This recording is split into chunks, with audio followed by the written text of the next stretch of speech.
The world feels unstable right now. There's multiple wars going on, inflation is spiking, gas prices keep climbing, political division is everywhere. Yet somehow the stock market keeps pushing towards all time highs. At first glance, that doesn't even make sense. Common sense would suggest the exact opposite should be happening. So, what's actually going on here? After digging through more than 100 years of market history, crisis, wars, inflation shocks, and recoveries, I think the answer is a lot different than most people realize. So let me explain. And with that, welcome everyone. I'm Data Divided, where I break data into what matters. I quickly want to touch on my background before I get into this conversation, just so you understand the lens that I'm bringing to this. I have over 13 plus years working in analyst roles, most of that in finance, wealth management industry. My education, I have a bachelor's in finance. I've done a master's in data science. Hence, that is one of the overviews of this where it's data focused.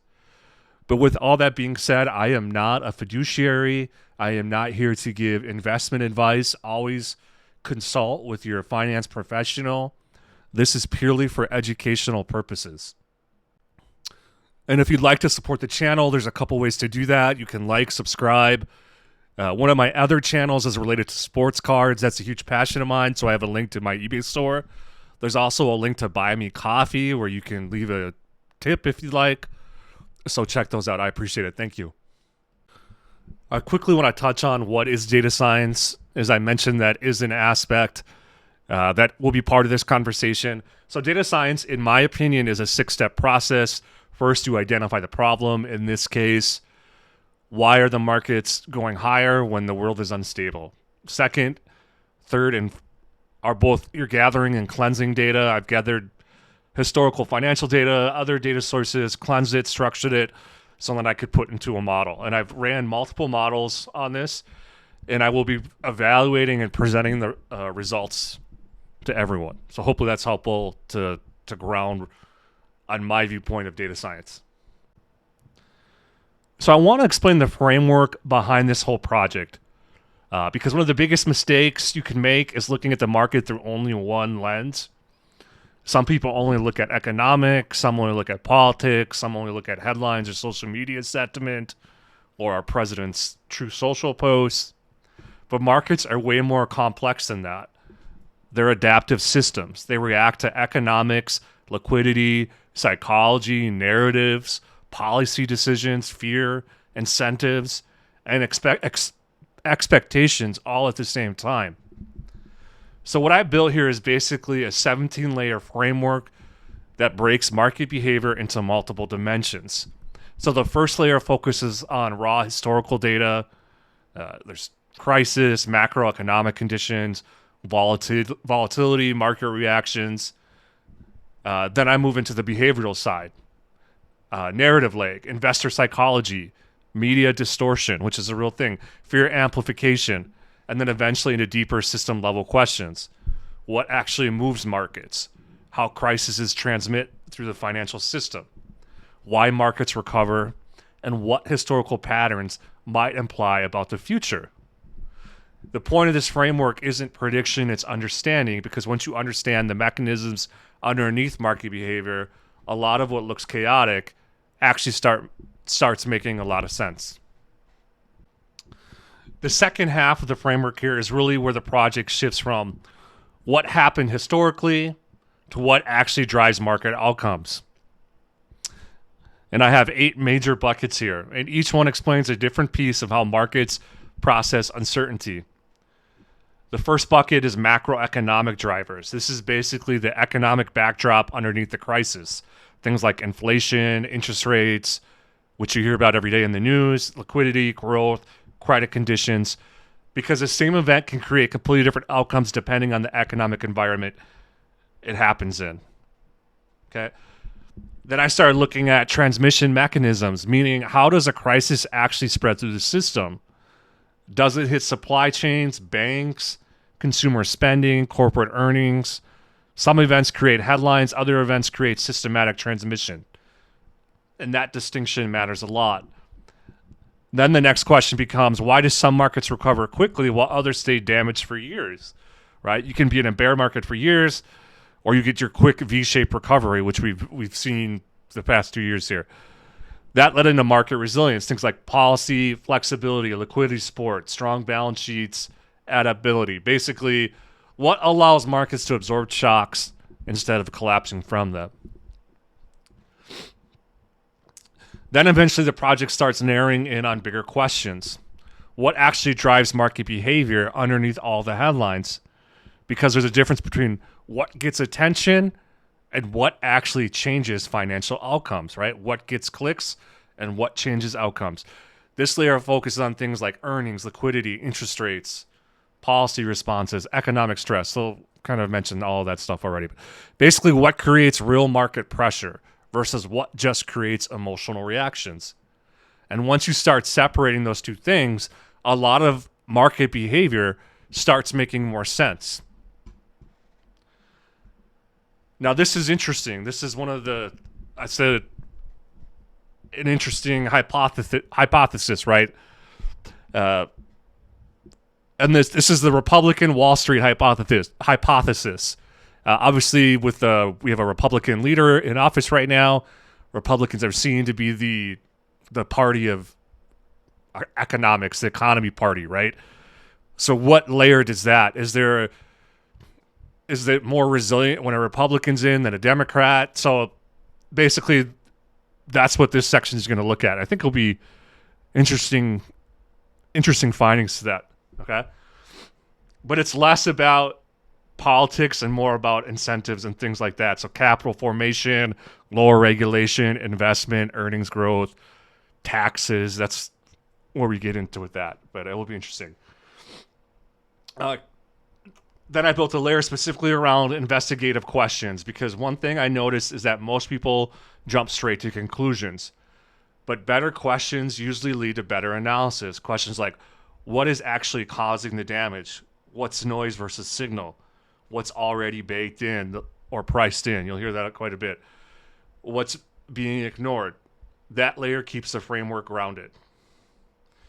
Then once all those layers are connected, you can finally start thinking forward, not prediction in the fortune teller sense, more like what conditions historically lead to stronger resilience. Okay, what risks are actually systemic? It becomes a framework for thinking probabilistically instead of emotionally. And then the final layer zooms all the way out. It maps major crises against long-term market behavior, which I think is a really interesting view. Wars, inflation shocks, recessions, terror attacks, pandemics. And one of the craziest things is seeing how constant instability has always been, right? Yet markets still adapt, recover, and continue forward over long periods of time. That doesn't mean risk disappears. It just means markets are adaptive systems, not emotional reaction systems. So the first layer of this investigation is the historical crisis data set. And this goes back 100 years of historical events, right? So you have things like Pearl Harbor, the Cuban Missile Crisis, OPEC oil embargo, Gulf War, 9/11 attacks, COVID-19, right? And the goal here is to compare those major crises across completely different eras, okay? There's different events, different decades, but the same core question remains is how do the markets actually respond? How do they respond to each one of these events? And so the data set is broken down in a certain way. So I had the data structure. So there's the start date, end date, type of event, region impacted, the primary market concern, and the expected transmission channel. Because if every crisis is organized differently, you can't compare them properly, right? So you have to standardize and structure everything. The third part here is the classification framework. Because not every crisis behaves the same. A war shock behaves differently than a banking crisis. A pandemic behaves differently than an energy shock. So events are grouped based on how they impact markets and the economy. And then you have the psychological layer. because markets react to fear and uncertainty too, right? So there's liquidity fears, inflation fears, earning fears, volatility spikes. We're in a heavy emotional layer right now, right? We see all these things happening around us, and the psychology of those events impacts markets as well. And then you get into a huge part of this project was just asking better questions, like why do some crises barely move markets? Why do others create long-term damage? Why do markets sometimes recover before headlines improve? And those are all different things that I will answer throughout this, but establishing those key questions. And then there's the relationship to other data sets. So this data set became the anchor point for everything else. The market data that I bring in, the volatility data, inflation data, interest rate data, behavioral analysis that will be done, and then everything connects back to this historical layer event, right? And why that matters is because without a structured framework, every crisis feels unique and emotional.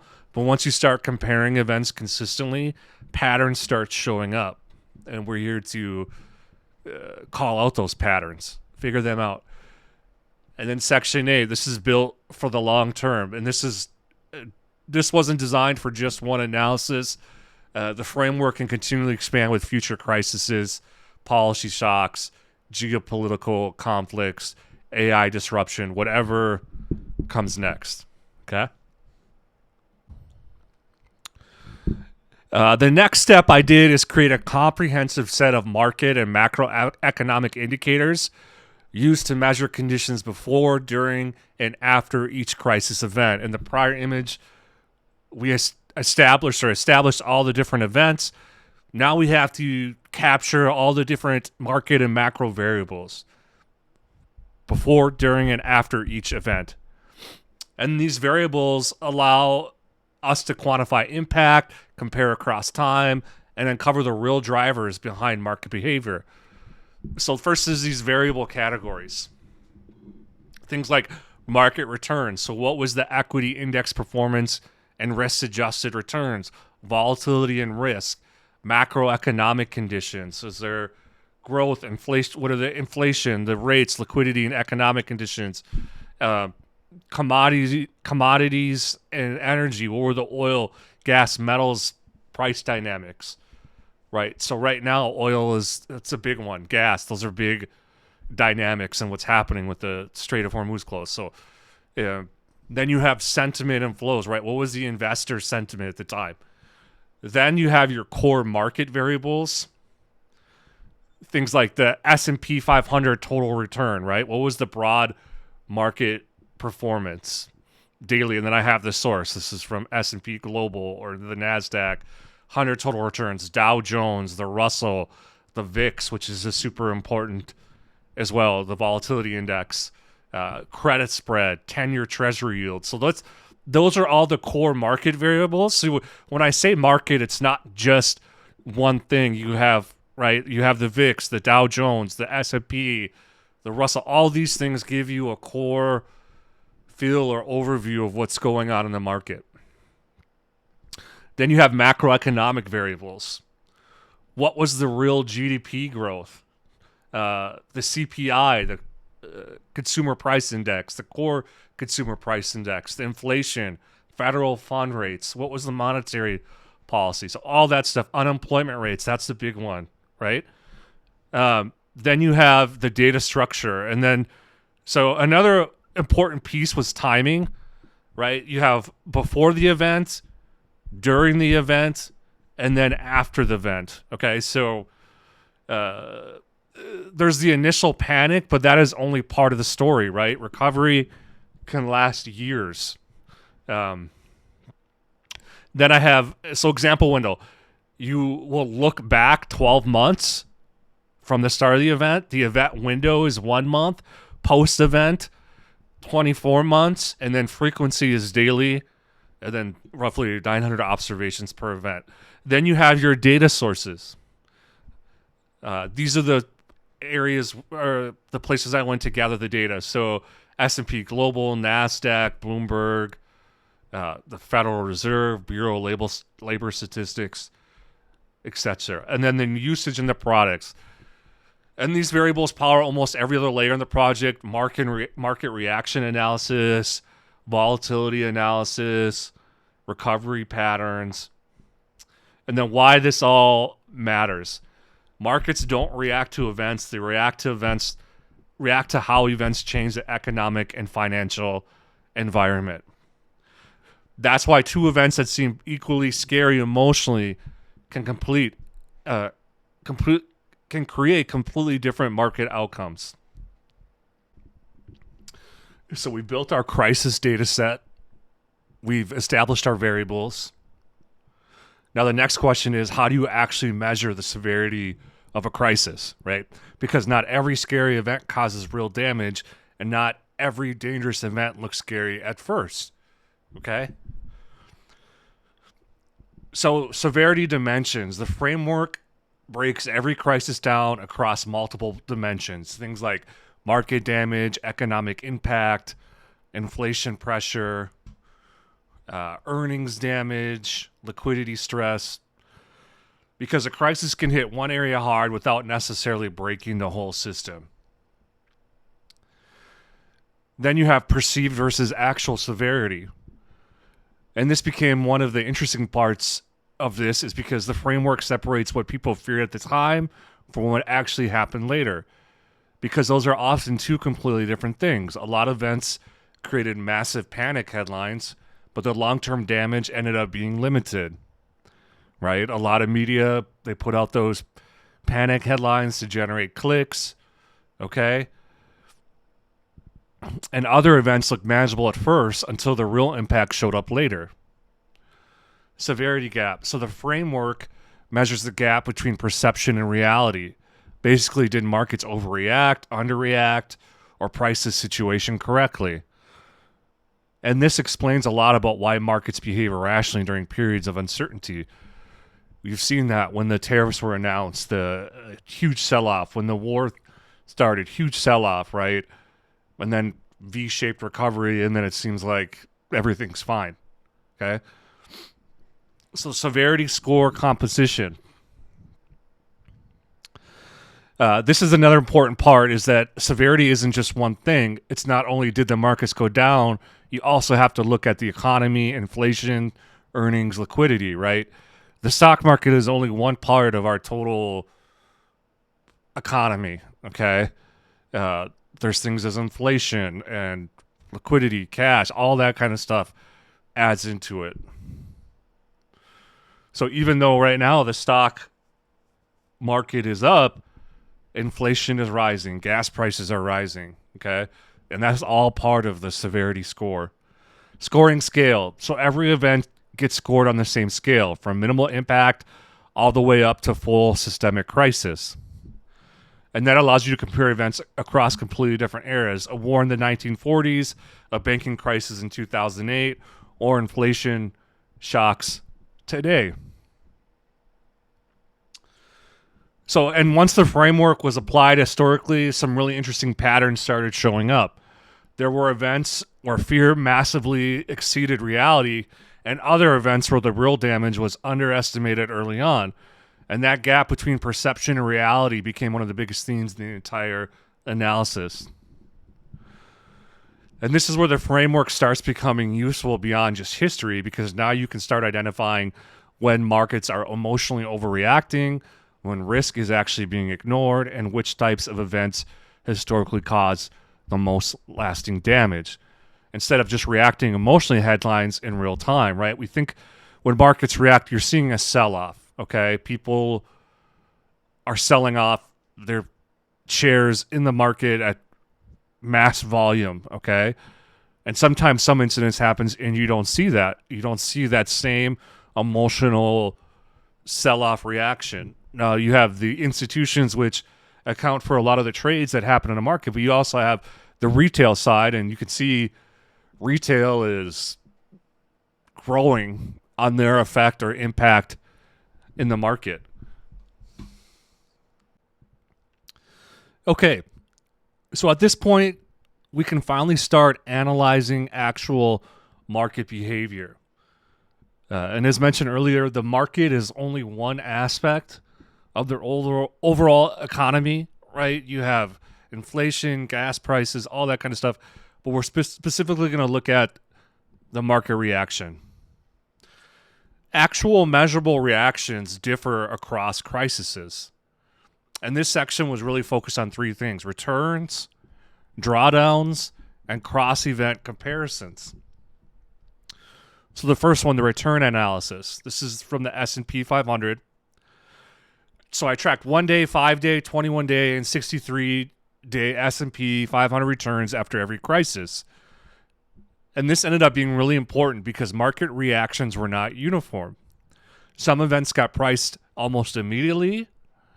Others had delayed deterioration where the market kept weakening weeks later.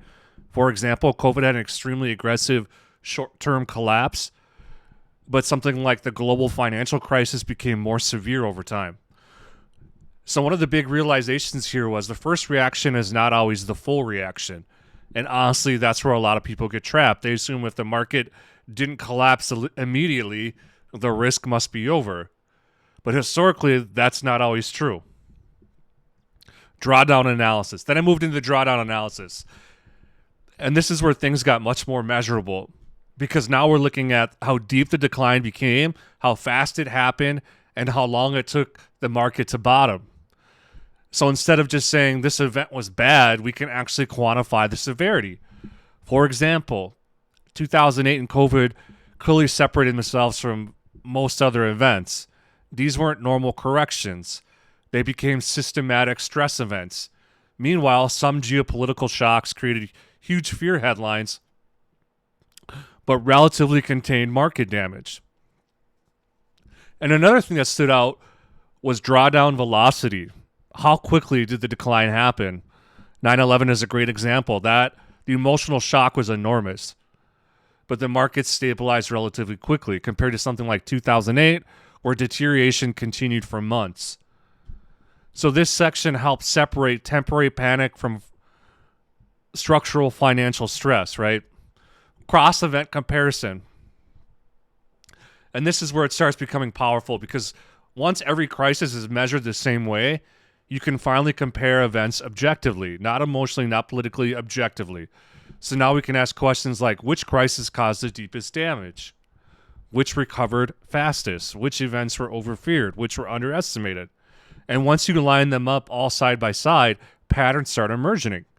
For example, modern geopolitical conflicts often created surprisingly limited long-term market damage.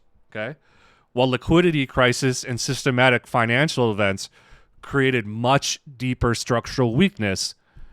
And that distinction matters because markets tend to care less about how dramatic an event sounds and more about whether it threatens earnings, credit markets, liquidity, or economic stability. So one of the biggest lessons from this entire section was this: markets are adaptive pricing systems. They're constantly trying to price future economic conditions, not just react emotionally to headlines. And that's why two events that feel equally scary on our end psychologically can produce completely different market outcomes structurally. Okay, so you can't understand market crisis and how markets move without understanding volatility. So what is volatility? Volatility is how violently markets are moving. When uncertainty hits, investors don't know how to price the risk yet, so prices start swinging harder as people sell, hedge, or wait for more information. Volatility usually stabilizes when the market gets more clarity, okay?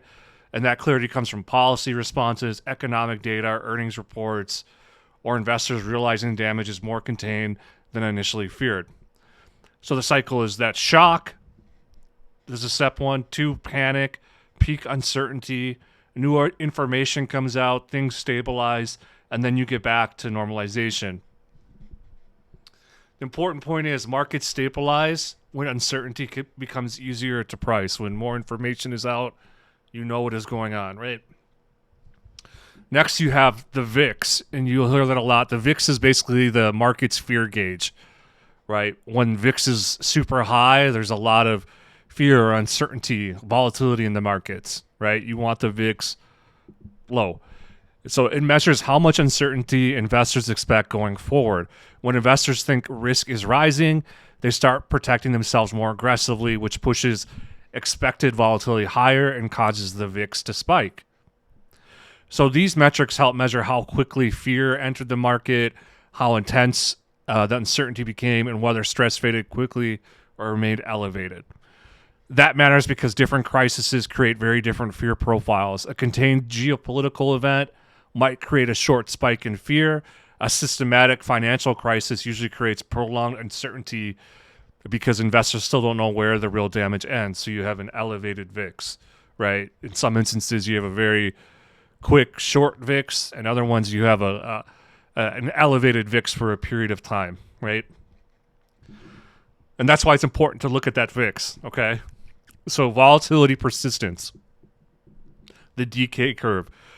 The duration of volatility is one of the most important signals in the framework. A short volatility spike usually means markets believe the situation is temporary or manageable. But when volatility stays elevated for months, that usually means investors still can't confidently price the risk. And that certainty can come from inflation, credit stress, earnings, policy confusion, etc. So persistence matters because it helps separate short-term emotional panic from longer-term structural instability. The key question isn't just did fear spike, it's how long did uncertainty stay embedded in the system, okay? And you can see typical volatility decay. There's a fast decay, which is 0 to 30 days, moderate 30 to 60 days, and then you have slow decay 60 days plus. And so each one of these different events, and we'll kind of cover that more in the next image, has different decays, and then we'll make more sense in the next one, okay? So we better understand that whole volatility cycle. Let's look at the recovery aspect, right? While every crisis is unique, market recoveries fall into a few consistent structures. Understanding these patterns helps set realistic expectations for duration, volatility, and return to normalcy, right? And so here are the 4 recovery pattern classifications. These are the 4 primary ones. You have a V-shaped recovery, which we've seen a lot recently. It usually happens when the shock is sudden, but the underlying economy or financial system remains relatively healthy, and that's what's happening right now. The market falls fast but recovers quickly once fear fades and liquidity returns. So remember that when you see these events happening and we're in a healthy market, you're more likely to see a V-shaped recovery, right? A fast drop, fast recovery, okay? So keep that in mind. A U-shaped recovery usually means the damage takes longer to work through. Confidence returns more slowly, economic activity weakens, and recovery becomes a gradual process instead of a sharp rebound. A W-shaped recovery usually happens when markets recover too early before the underlying problem is fully resolved, okay? So you get an initial rebound, another wave of stress, then a more sustainable recovery later. And then you have an L-shaped recovery is associated with structural damage. That's when the crisis deeply impacts the financial system, economy, or long-term growth itself. And those cases, recovery can take years instead of months, right? Like a recession or things like that. So ask yourself those questions when these shocks or fears or these things happen. How healthy is the market right now? What is going on? What are the other underlying conditions that are happening, right? Let's look at historical examples by recovery pattern. So this section maps real historical crises to those recovery structures. And this is important because it helps separate headlines from actual market behavior. So COVID became a V-shaped recovery largely because of massive liquidity support, aggressive intervention, and relatively fast economic reopening. The 2008 financial crisis became more U-shaped because the damage was inside the financial system itself. Credit markets, banks, housing, and leverage all led to slowly repair over time. The 1970s oil shock created prolonged inflation and economic pressure, which extended the recovery process. And W-shaped recoveries usually appear when the market initially believes the crisis is ending, but underlying stress reemerges later. So the key point is the structure of the recovery tends more on the type of damage underneath the system than the actual headline event itself. Okay. So the Great Depression, on the bottom there, you can see that's the L-shaped, right? That's the long. You had a max drawdown of 86.2% over 1,000 days to the bottom. Days to new high was over 4,000, right? And you can see COVID was 23 days to the bottom, a max drawdown of 33%. 2008 was 517 days to the bottom. The Gulf War was 49. So if you look at historically these geopolitical events, you had the Gulf War was 49 days, Ukraine invasion was 24. So they're lower days to bottom than, inflation shock or the Great Depression, things like that. Okay. So key patterns across history here. A few consistent patterns kept appearing across different decades in crisis. First, speed matters. Faster recoveries are usually tied to strong liquidity, faster policy response, and more contained economic damage. Second, depth matters. Deeper drawdowns usually lead to longer and more unstable recovery periods, right? Because more confidence in capital were destroyed during that decline, right? Like the Great Depression, like we just talked about. The global financial crisis. Okay. Third, double dips happen when underlying problems are not fully resolved. That's why some recoveries initially look strong before rolling over again later. And finally, structural damage lasts the longest, right? When a crisis impacts the banking system, credit markets, or long-term economic productivity, recovery becomes much slower and more difficult. So the broader takeaway from this slide is that recoveries follow recognizable structures, and understanding those structures helps set more realistic expectations for volatility, duration, and long-term market healing. All right, so let's go a step deeper and do a comparative event analysis. What this is I'm going to be comparing crisis across severity, market reaction, and recovery outcomes. This table is the foundation of the comparative analysis. I'm converting completely different crises across different decades into standardized measurable outputs. For each event, I measure how severe the crisis felt, and I'll get into how that's calculated, how much measurable financial damage occurred, how volatile markets became, how long recovery took, etc. And once I standardize those variables, some very clear patterns begin to emerge. One of the biggest outliers is the Cuban Missile Crisis. The perceived severity was extremely high because the world feared nuclear escalation, but the actual long-term damage remained relatively limited. And that tells us that markets experienced intense fear, but the underlying financial system remained functional. Okay? So that had a one rank perceived severity rank. And you go through this, you can see recovery time was only 4 days. Max drawdown was only 6.6, even though it's green. It should all be red. But yes, the max drawdown was negative 6.6, right? And there's narrative lag on here, and I have another image talking all about that. So when I talk about how these scores were calculated, we'll cover that real quick. There were 6 different variables. The media intensity, public fear, volatility spike, policy panic, geopolitical uncertainty, all these were put into a severity score, and it's a weighted combination normalized from 1 to 100, okay? At a high level, that's what it is. Let's do some other ones from the table. So 9/11 shows a similar pattern. The emotional shock was enormous, but the financial system stabilized relatively quickly.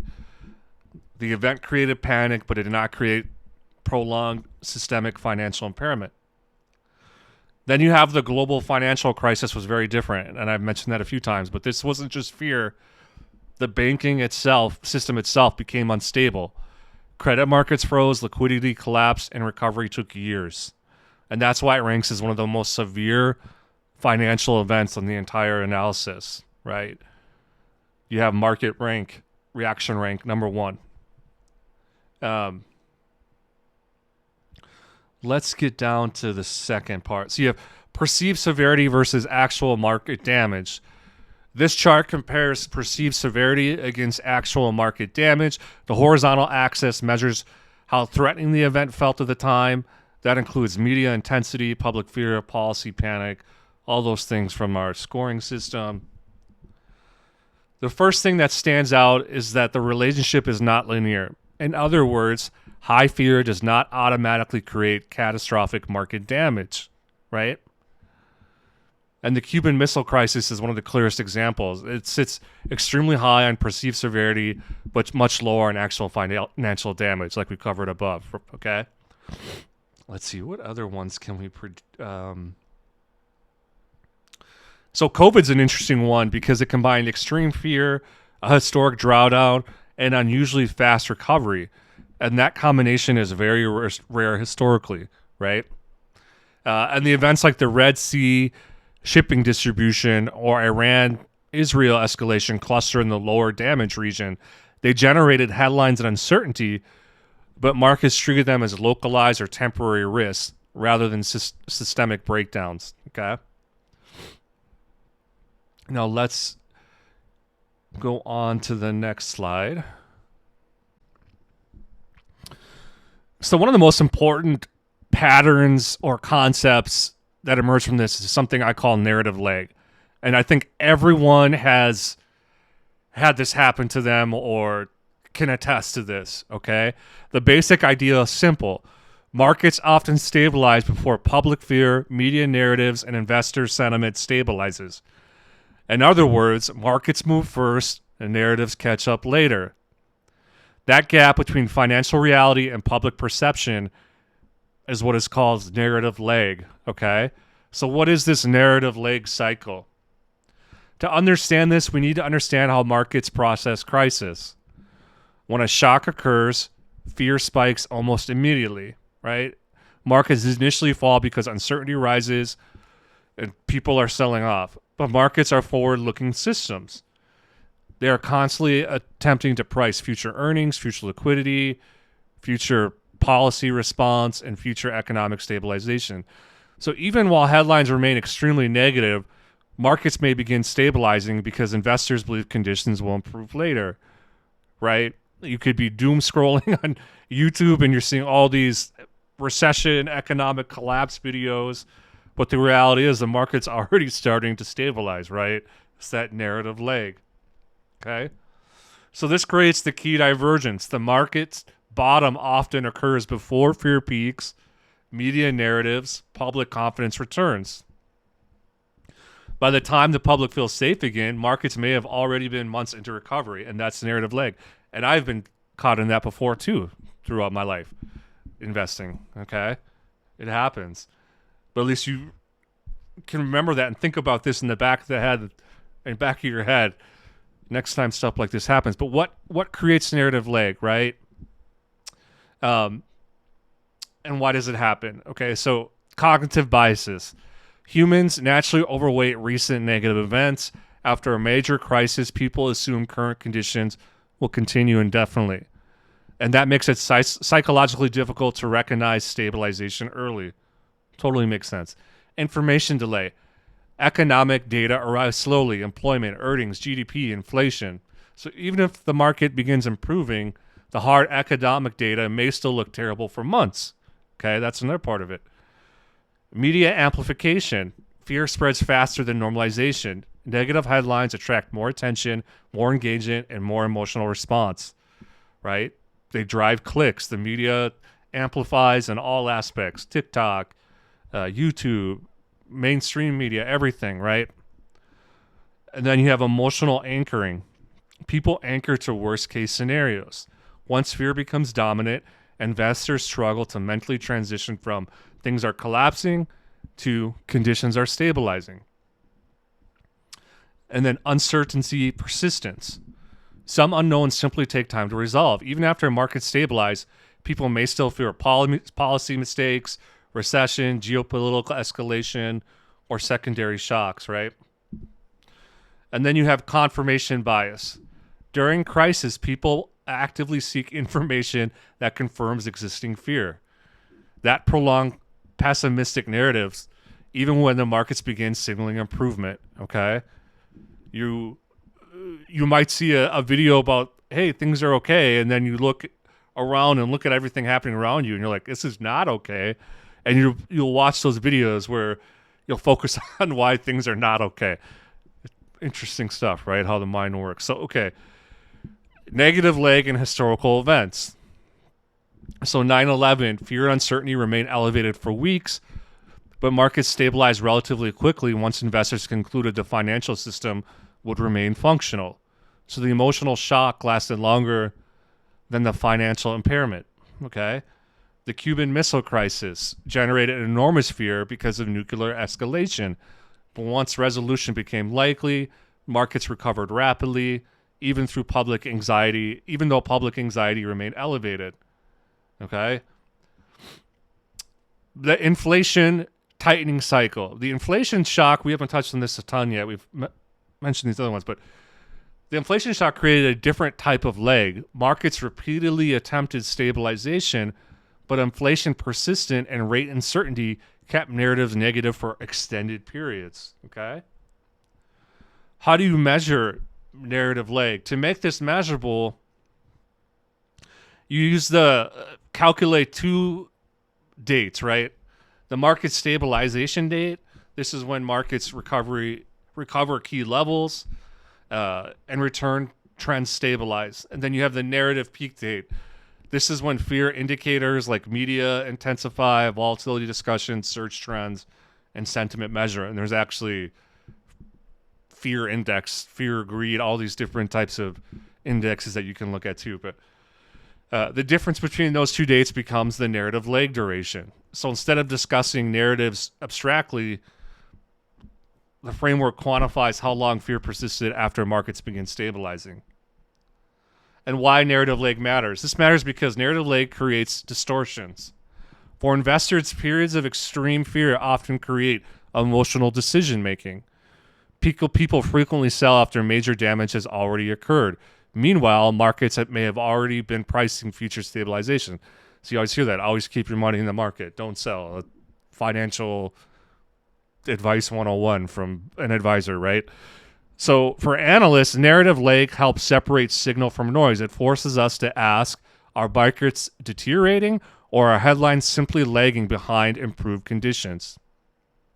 Okay. For society, this also improves understanding of how financial systems actually behave. Markets are not emotional engines. We are, right? They are adaptive pricing systems attempting to estimate future conditions. That's why markets can rise while headlines still look terrible. Okay.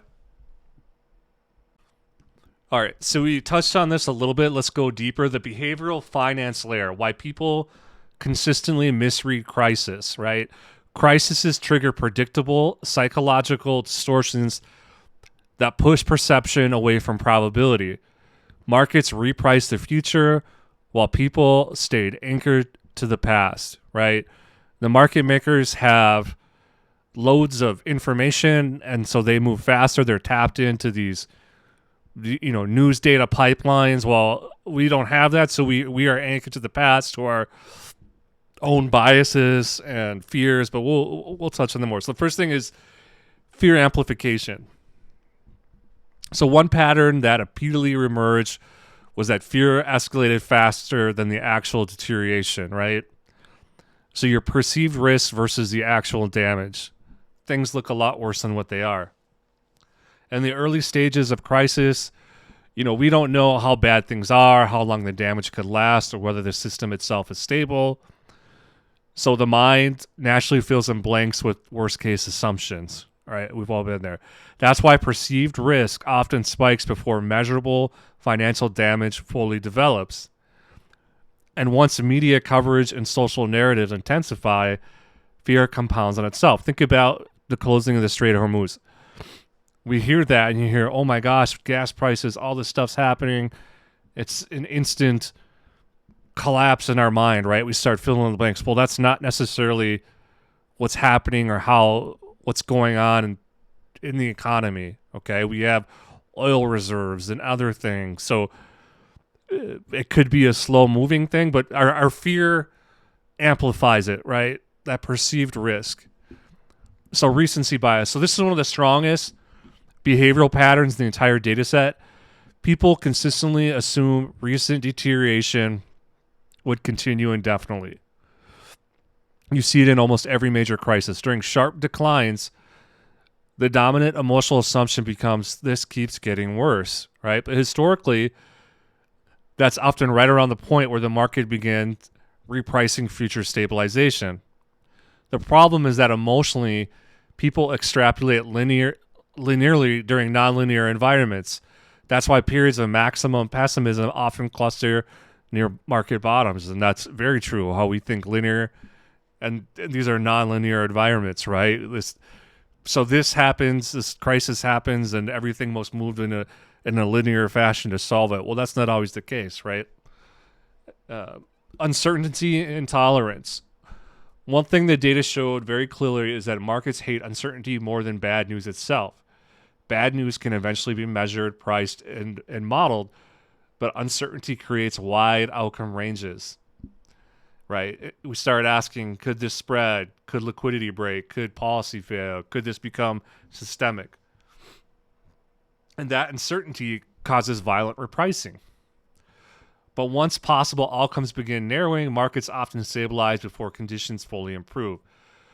And that's one of the most misunderstood aspects of market behavior. Markets don't need perfect conditions. They need improving visibility, okay? Forward-looking repricing. And this was probably the most counterintuitive pattern in this. Markets repeatedly began recovering while the current environment still looked terrible, okay? And that happened during the 2009 recovery, COVID, inflation shocks, geopolitical events, and it feels irrational in real time. But markets continuously reprice future expectations. So if investors begin believing liquidity will improve, earnings will stabilize, policy response will work, or systemic collapse becomes less likely, markets can recover long before headlines improve. And that's why waiting for emotional comfort usually means reacting late, okay? Adaptation and habituation. Another interesting long-term pattern was adaptation. The first major shock usually creates the strongest emotional reaction, but repeated exposure changes behavior over time. People gradually become more conditioned to volatility, negative headlines, and uncertainty environments, and that is so true right now, right? And that doesn't eliminate fear, but it changes sensitivity. You can actually see this in later geopolitical events. Markets still react, but the emotional response becomes less explosive unless the crisis threatens the financial system directly, like the tariffs. Tariffs came out, you saw that reaction, then tariffs went from 120% to 10% to 5%. I mean, it's that first initial reaction, but then you just adapt and you realize what's actually going on, right? And then you have the behavioral distortion cycle, okay? And this ties the behavioral process together. A crisis introduces uncertainty, fear spikes quickly, people begin projecting worst case outcomes, emotions start dominating probability assessment, but eventually markets begin repricing as uncertainty narrows and probabilities improve. Stabilization begins first in pricing systems, then later in confidence and public perception. Okay, so now we got to get into some different stuff here, right? So we're shifting away from market mechanics and focusing on informational distortion, right? The question is, why do public narratives so often misrepresent actual market reality? And we see this all the time. One of the strongest findings from the analysis was that fear and financial damage are not linearly connected. Some events generate enormous emotional intensity with relatively limited long-term impairment. Others receive far less emotional tension while creating far deeper structural damage. And that disconnect is where false signals emerge. The media distortion cycle, right? So this maps how distortion forms. A real event occurs first, but then the information system begins transforming that event, spinning it. Media amplification increases emotional intensity. They get clicks. Public interpretation becomes emotionally filtered. Perceived risk expands. And eventually, markets begin separating narrative intensity from actual economic transmission. One important observation here is that media systems optimize for engagement, right? Not accuracy. And that creates structural asymmetry. Emotionally intense narratives spread faster than nuanced analysis, right? Like my videos, these nuanced analysis don't spread as fast as emotionally intense narrative YouTube videos that you see, okay? So public perception can remain elevated long after markets begin stabilizing. Common false signals. This section was one of the most consistent pattern clusters in the data set. A major mistake people make during crisis is assuming emotionally intense events automatically translate into systemic financial damage, right? But historically, that relationship is inconsistent, okay? That relationship is inconsistent. Remember that war does not equal market collapse. Wars create fear immediately, but markets care more about energy disruption, liquidity stress, credit impairment, all the things you've heard me say a million times. So that's why some geopolitical shocks create massive headlines, but relatively contained long-term market impact. Inflation does not equal permanent collapse.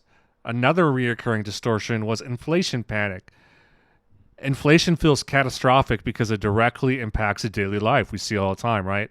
But long-term outcomes depend more on policy response, duration, labor conditions. There's a lot that goes into it. The emotional narrative was often far more extreme than the eventual structural outcome, okay? Headlines do not equal economic reality. This is one of the most important distinctions, right? Headlines describe the present moment. Market attempts to price future conditions. And that timing mismatch creates enormous confusion during crisis. Short-term pain does not equal long-term damage. One thing the analysis repeatedly showed is that violent short-term volatility does not automatically imply permanent structural impairment or damage, right?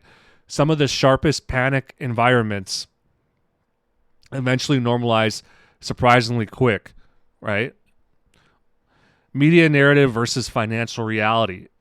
This table will be one of the most revealing comparisons in this entire framework because it compares what people emotionally believe versus what actually happened financially.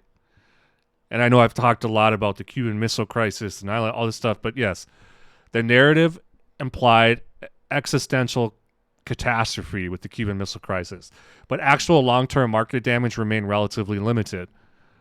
That's important because it demonstrates how geopolitical fear can dramatically exceed measurable impairment. All right? Sources of media distortion. This explains why distortion becomes amplified. Incentives. Modern information systems reward speed, emotion, engagement, and uncertainty. Nuance spreads slower.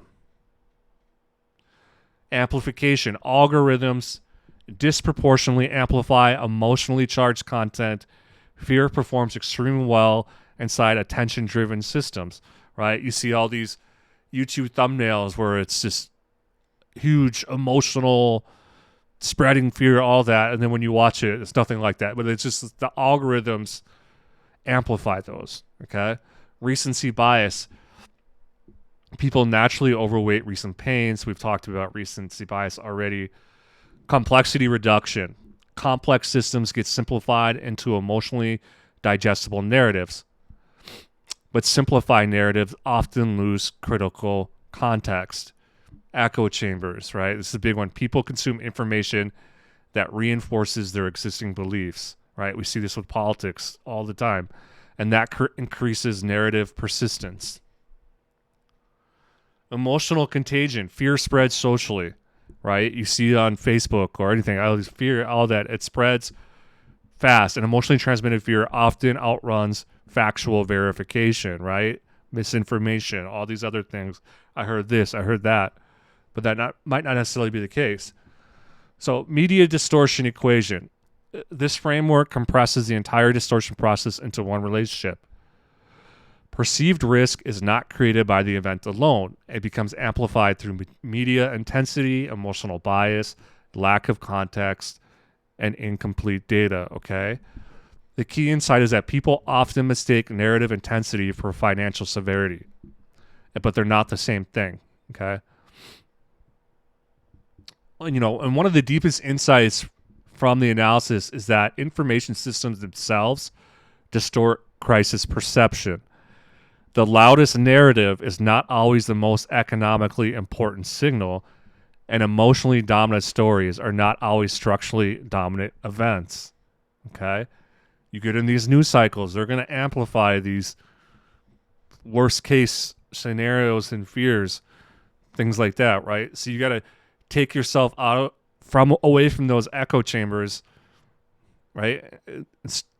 Get your emotion out of it. So this is super important. These are the macroeconomic drivers, okay?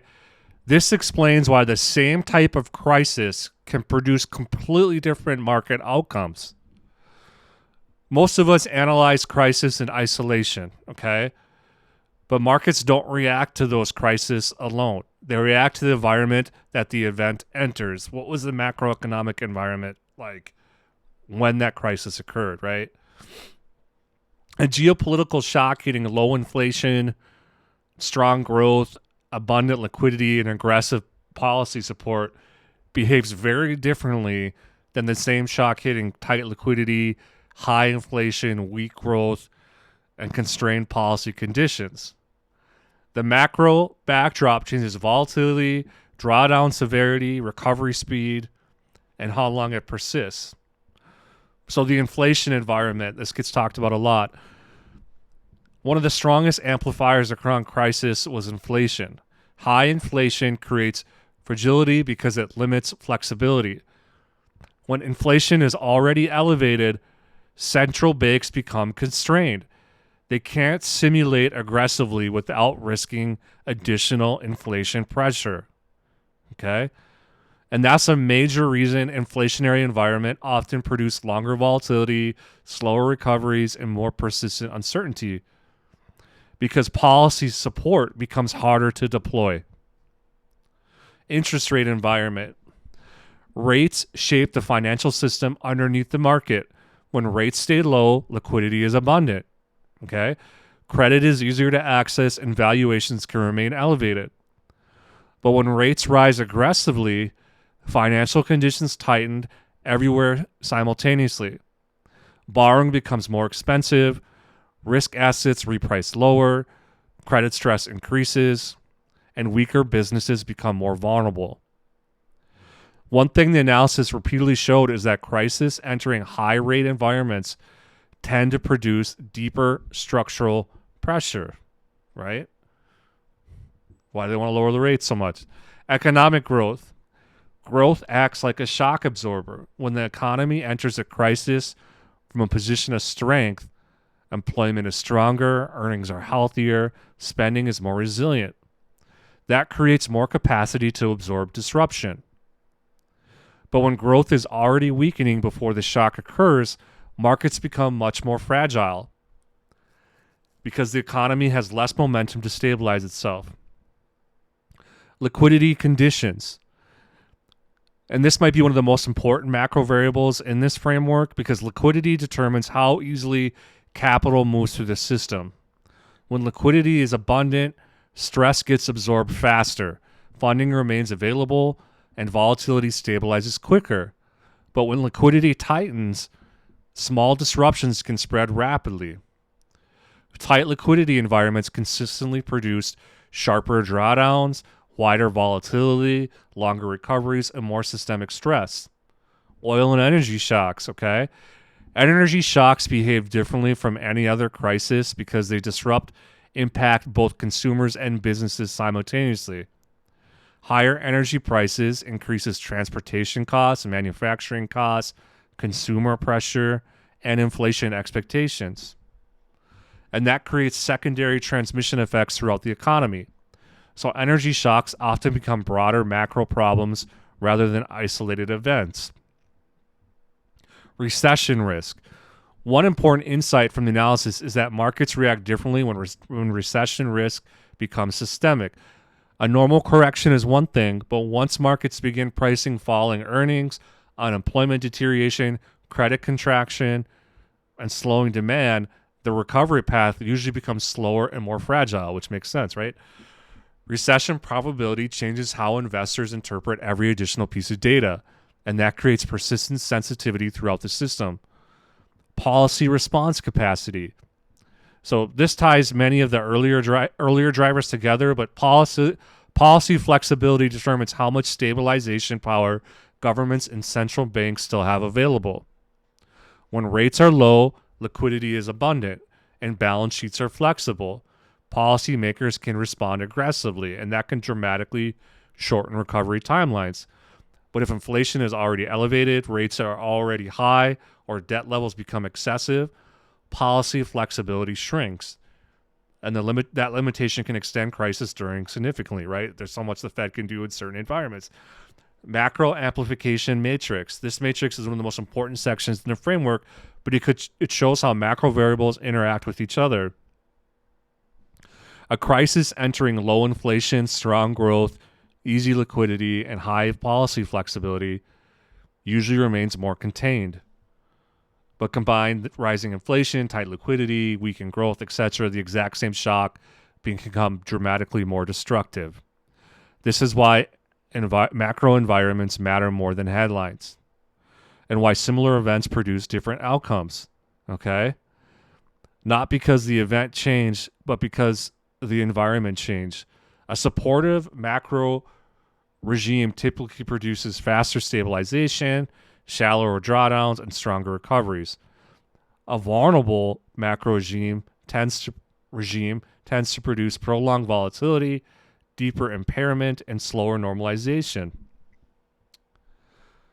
The important insight is that crises expose existing weakness. They don't create all of them from scratch. So here's some examples, historical examples, okay?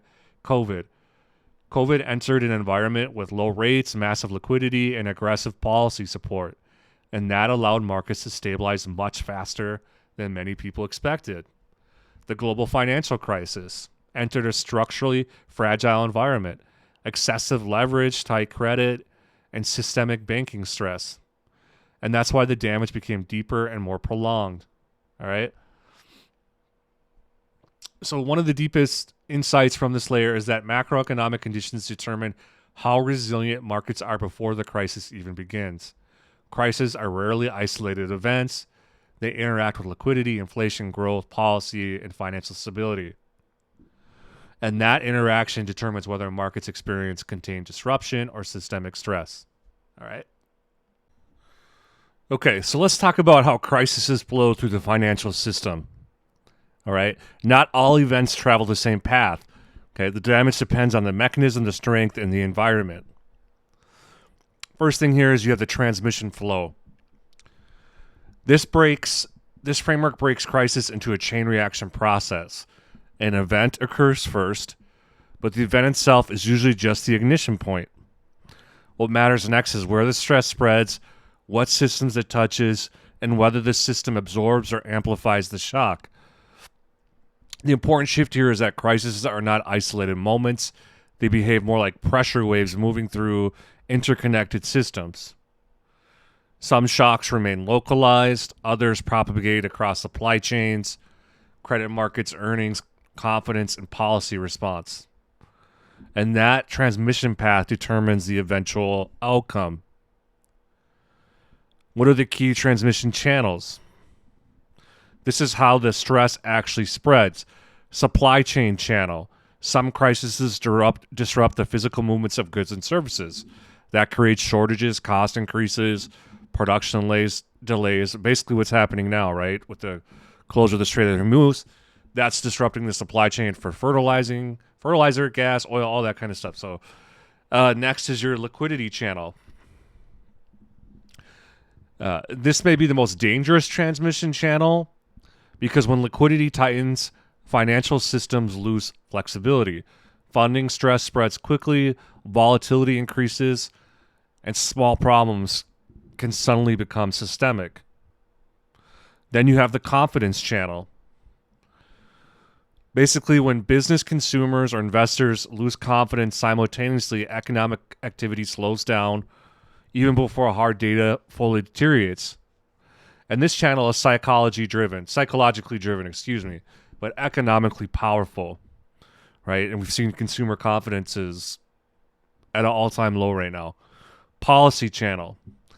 Policy response can either absorb shocks or accidentally amplify them. A fast, credible, well-funded response can stabilize transmission early, but delayed or constrained policy often allows stress to spread deeper into the system, right? And policy, as I've noted, goes back to that liquidity aspect, right? Then you have your earnings channel. Markets ultimately anchor to future cash flows. So when crisis begins impairing margins, revenues, guidance, or demand expectations, transmission becomes much more financially significant. Then we have transmission strength. So basically, this section explains why similar events produce different levels of damage. Systemic exposure. If a crisis connects to critical economic infrastructure, transmission strength increases dramatically. Economic sensitivity. Some economies are structurally more fragile than others. Highly leveraged, slow growth, etc. Liquidity conditions. This variable repeatedly showed up as one of the strongest transmission amplifiers, which I've mentioned quite a few times here. Tight liquidity reduces the system's ability to absorb disruption. Okay, and then you have inflation environment, policy flexibility. All right. So an example transmission map. This section is where the framework becomes extremely concrete. So let's say the COVID pandemic. COVID transmitted through nearly every major channel simultaneously. Supply chain broke, liquidity stress surge, confidence collapse, production halted, policy intervention became massive, right? That multi-channel propagation is what created such deep systemic stress, not just the crisis itself. Next, we have transmission velocity and duration. One of the more interesting findings from the framework is that speed and duration create very different types of damage. Fast transmission, liquidity crisis spreads extremely fast. Hours or days matter. Systems destabilize rapidly. Slow transmission. Structural economic deterioration behaves differently. It spreads gradually, but often lasts much longer. This creates an important insight. Fast shocks create panic. Long duration shocks create exhaustion. And long duration transmission often ends up being more economically damaging over time. Your transmission outcome matrix. This matrix helps classify propagation severity. Strong and broad transmission, these events impact multiple interconnected systems simultaneously. They usually create deeper drawdowns, prolonged recovery, and higher volatility. Then you have narrow transmission. Some crises remain highly visible emotionally, but economically localized. These often normalize faster because systemic propagation never fully develops. And then fear without transmission. This is one of the most fascinating categories because some events create enormous emotional tension, but very limited economic spread. And the market eventually recognizes the difference. Okay? So this layer focuses on something most people rarely think about during crisis. Why markets usually survive. Earlier layers explain volatility, fear, transmission, macro stress, and systemic damage. But this layer explains the counterforce. Financial systems are not static. They adapt, they absorb stress, they evolve under pressure. And over time, modern markets have developed multiple resilience mechanisms designed to prevent localized shocks from turning into permanent systemic collapse. The important idea here is that resilience is usually invisible during stable periods. You only discover how resilient a system is when it gets stress tested, right? So the 7 core market resilience factors: liquidity, backstops, and policy support. And this may be the single most important resilience mechanism in modern financial systems. When panic emerges, markets can freeze, liquidity disappears, credit spreads widen, volatility accelerates. In those moments, central banks and governments act as shock absorbers.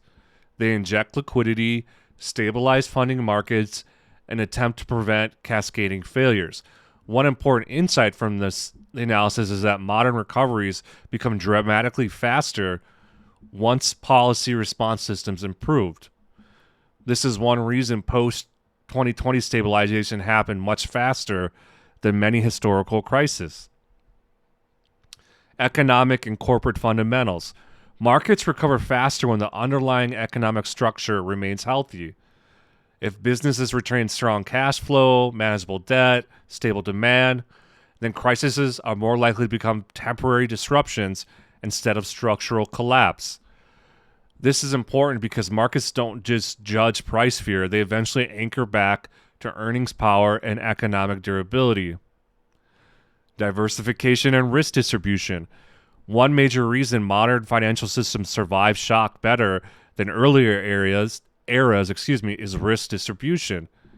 Capital today is spread across institutions, geographies, sectors, and asset classes.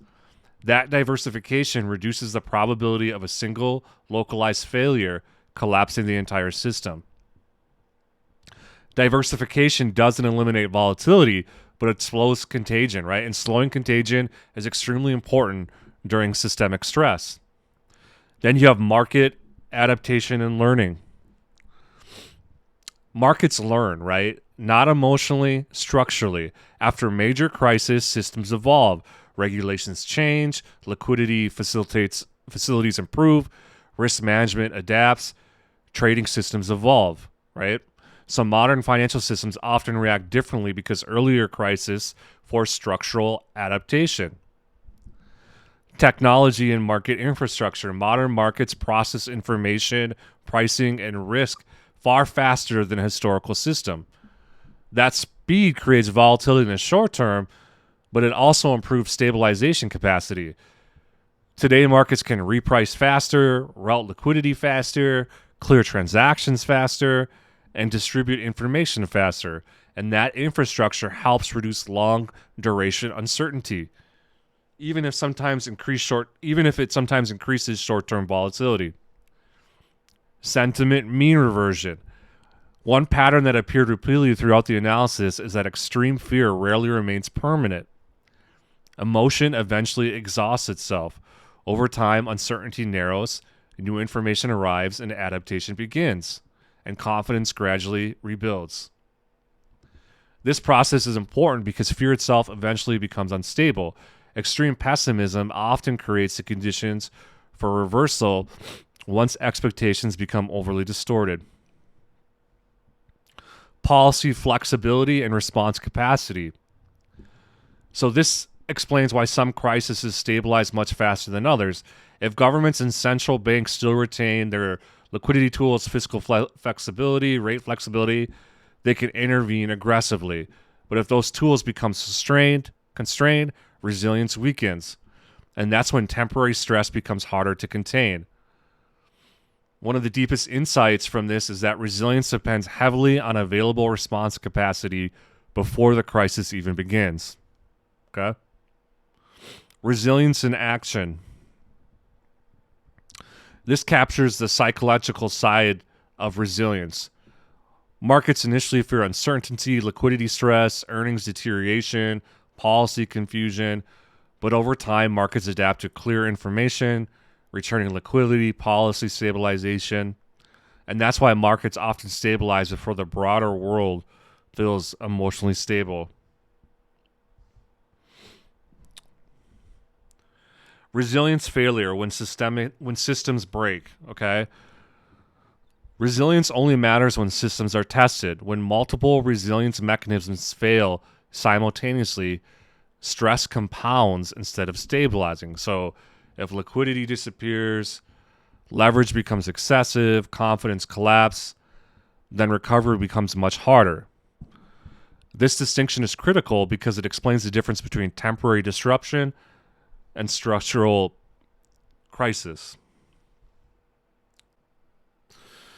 So after analyzing crisis, volatility, behavior, narratives, macro conditions, transmission, resilience, we arrive at the central truth about how markets really work, okay? One of the biggest surprises from the analysis is that markets are far less emotional than they appear in the moment. From the outside, markets often look irrational, but underneath the volatility, there's usually a consistent process happening.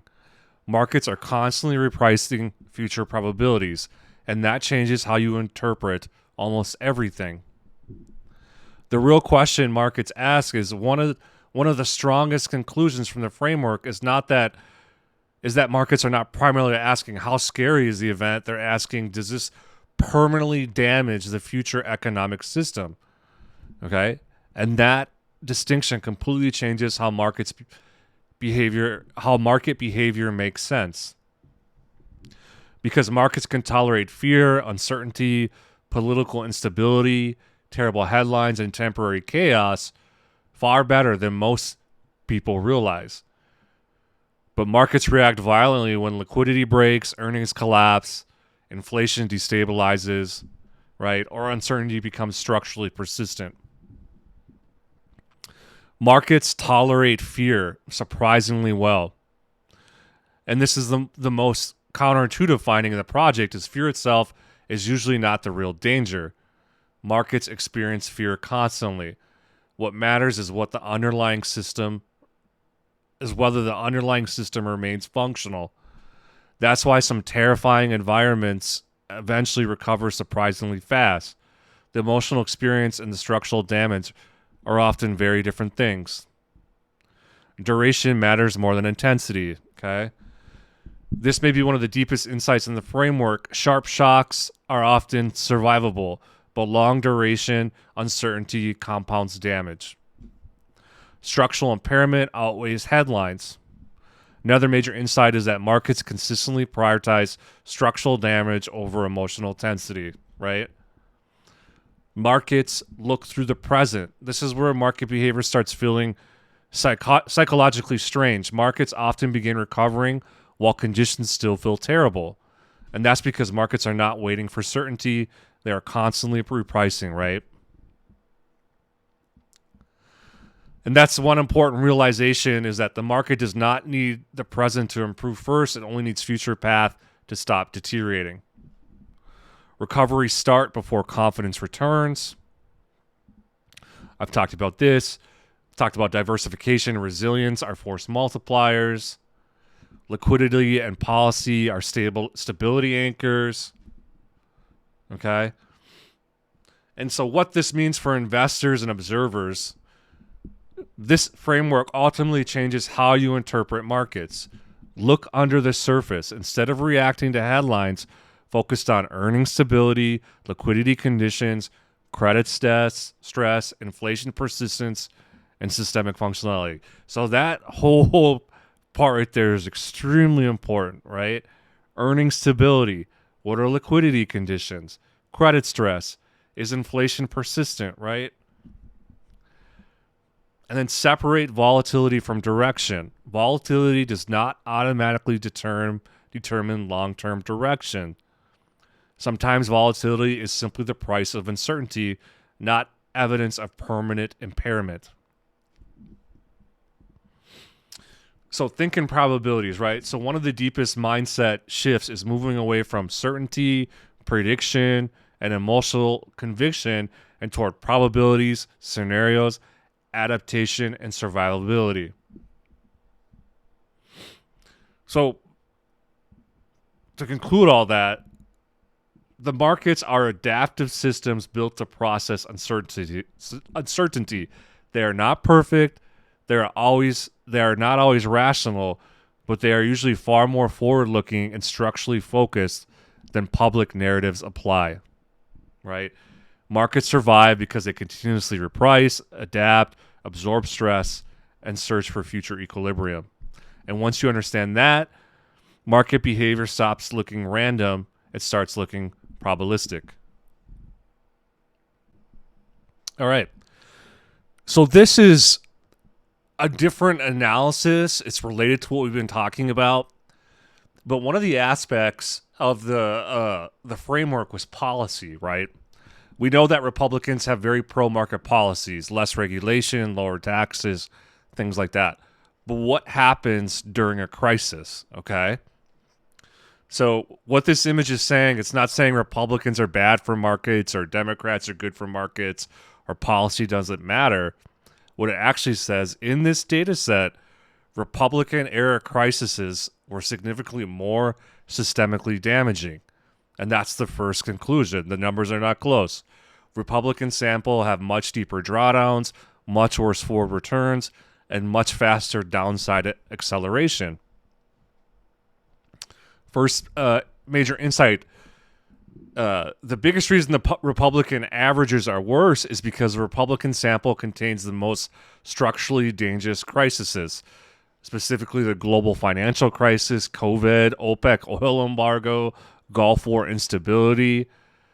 These are not headline panic events. These are system-wide transmission events, liquidity events, economic impairment events, energy shock events, credit stress events, and that matters enormously because markets react much more aggressively when credit freezes, liquidity tightens, inflation spikes, etc.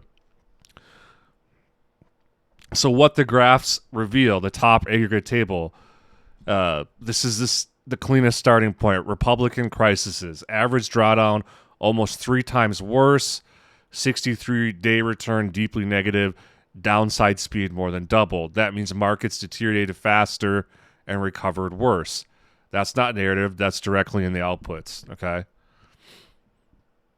So, but the nuance is that the Republican does not prove Republican policy caused the worst outcomes, right? Because the analysis is not isolated leverage conditions, Fed policy, debt cycles, etc.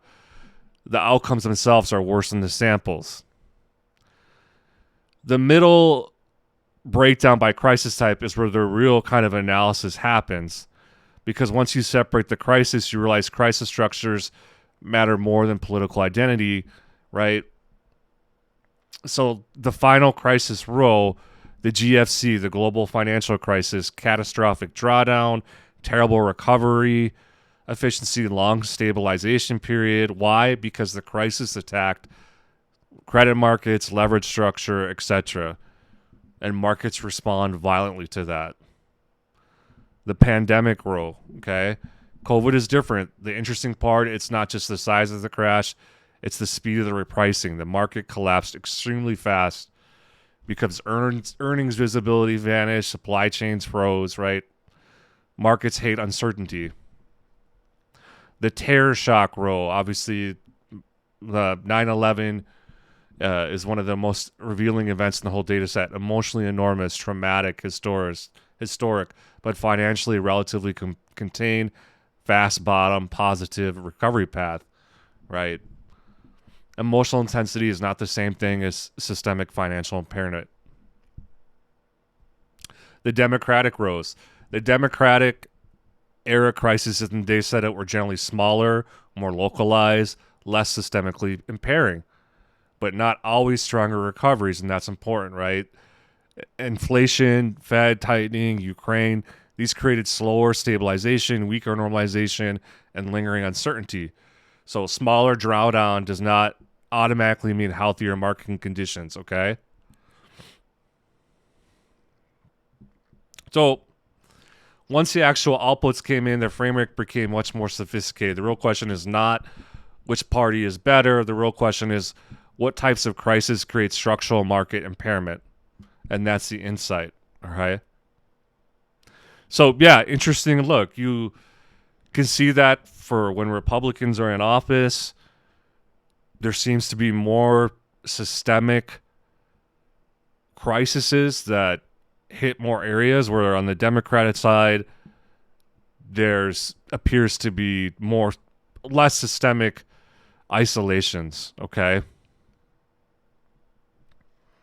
And so why did Republican administrations in this data set experience more systemically damaging crisising? And that's a much more intellectually interesting question, right? Possible explanations, coincidence, sample composition, geopolitical eras, deregulatory environments, leverage cycles, energy dependence, all sorts of things, right? And so you could go kind of deeper into that. But yeah, interesting, just an interesting analysis and things to think about. So I know there's a lot of information on this image specifically. We're not going to go through all that. We're going to cover this quickly. You can kind of think of this slide as the blueprint for the entire investigation. Basically, the real value of the questions, right? You see a ton of these questions. These questions matter because they prevent the analysis from becoming ideological. They force the project to repeatedly ask what actually mattered, what only felt important, what created lasting impairment, what was temporary emotional chaos. And that distinction completely changes how you interpret markets. One of the biggest discoveries, right? One thing the project kept revealing is that markets are surprisingly selective. Markets do not react equally to all bad events. In fact, many events with extreme media attention created surprisingly limited long-term damage.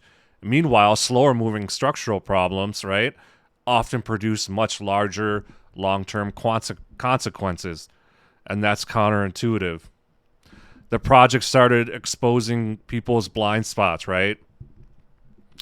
Exposed how we overweight immediacy, visibility, emotional intensity, and recency. Meanwhile, markets kept focusing on duration, transmission, survivability, and normalization pathways, right? We addressed challenges with modern media. Most media ecosystems optimize for attention, urgency, emotional engagement, but reality is usually layered, delayed, and non-linear, and that mismatch creates enormous distortion. So the deeper this analysis went, the less useful simple labels became. Things like bullish, bearish, crisis, recovery, fear, stability, and those started breaking down because markets can simultaneously be volatile but resilient, fearful but adaptive, damaged but stabilizing, right? And that complexity became impossible to ignore. Multiple things can be happening at once.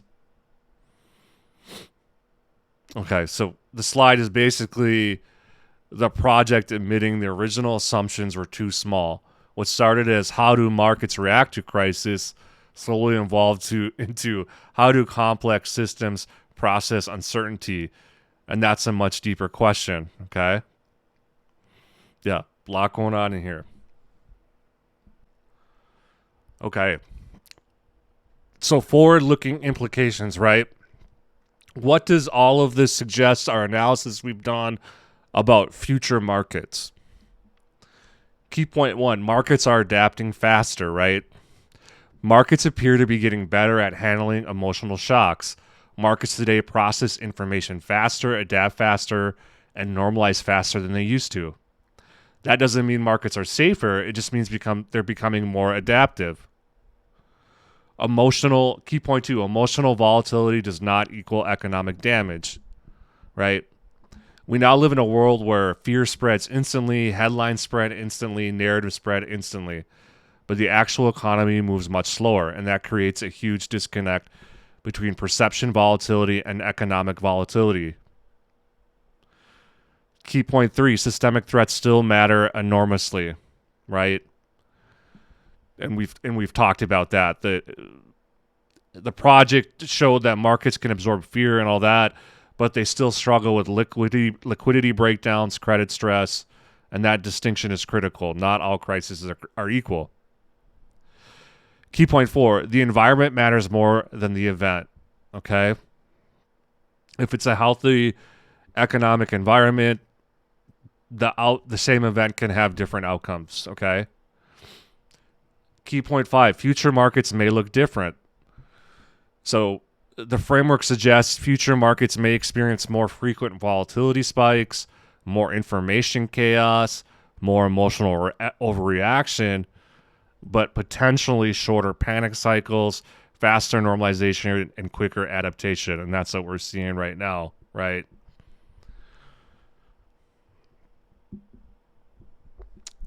So, key point 6, right? Instead of asking, is this scary? The better question is, does this threaten the economic system itself? Because markets consistently reacted much more aggressively to systemic threats, okay, than they do to emotionally intense alone. So when you look at this event, does this threaten the economic system itself, okay? So final takeaway from this image is that markets are not perfect. They are not emotionless. They're not always rational, but they are adaptive systems constantly trying to process survivability, stability, and future economic conditions. All right, and we have our last image here. You've made it all the way through with me. I appreciate that. A lot of information to digest. I know some of it was repetitive, but it's just important to hammer those key points, right?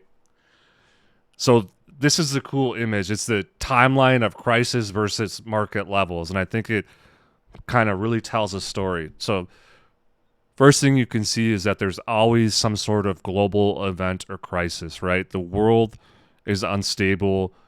It will always be unstable. There will always be some sort of event or thing happening, right? Crises are constant, not occasional, but constant, okay?